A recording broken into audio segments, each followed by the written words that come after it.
আসসালামু আলাইকুম। গতকালকে আমরা একজনের একটা মেসেজ পড়ে শুনেছিলাম। সেম আমাদের কাছে আর একটা মেসেজ এসেছে আজকে।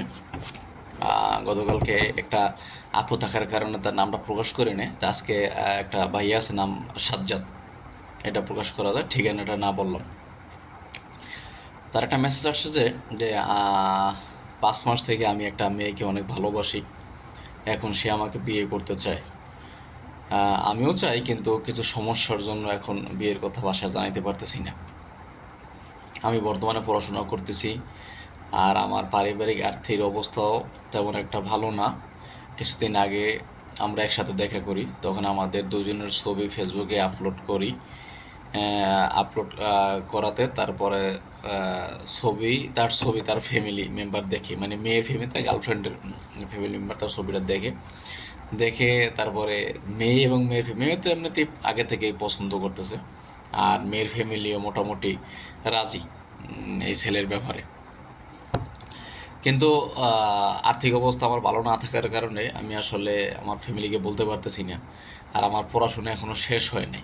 এই মুহূর্তে আমি বাসায় বলতেও পারতেছি না, আর বাসায় বললেও এই মুহূর্তে তারা এটা মানবে না। আবার যদি আমি তাদের বাইরে গিয়েও কিছু একটা করি, তাহলে তারা কষ্ট পাবে। এখন এই ভেবে আসলে ব্রেকআপও করতে পারতেছি না, ব্রেকআপ করলে আবার সে কষ্ট পাবে। এখন আসলে আমি কি করব? এখন এইটা নিয়ে ডিপ্রেশনে আছি, কোনো কাজে ঠিকভাবে করতে পারতেছি না, এমনকি পড়াশোনা ঠিক মতো হচ্ছে না।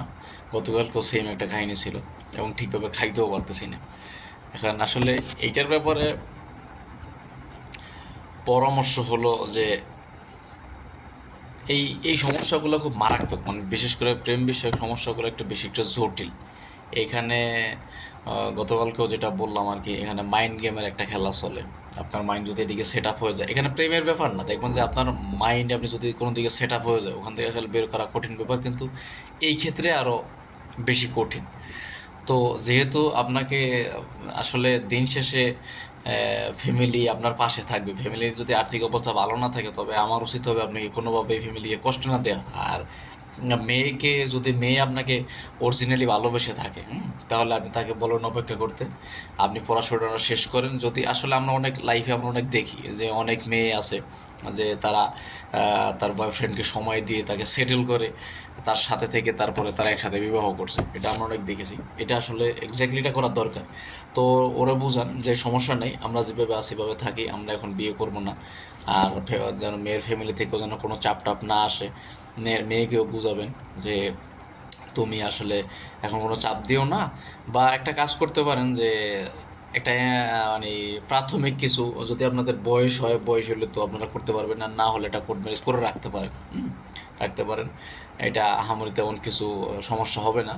আর দ্বিতীয় কথা হলো যে আপনি যদি মেয়ের প্রতি বেশি দুর্বল থাকেন, তাহলে মেয়েকে যদি না ছাড়তে চান, তাহলে আপনি এই কাজটা করতে পারেন। পড়াশোনার পাশাপাশি আপনি হয়তো কোনো একটা কিছু করতে পারেন, বা ফ্যামিলিকে আপনি এখানে প্রাধান্য দিতেই হবে, প্রাথমিক প্রাধান্য, প্রাথমিক না, একদম প্রথম প্রাধান্য দিতে হবে আর কি এখানে।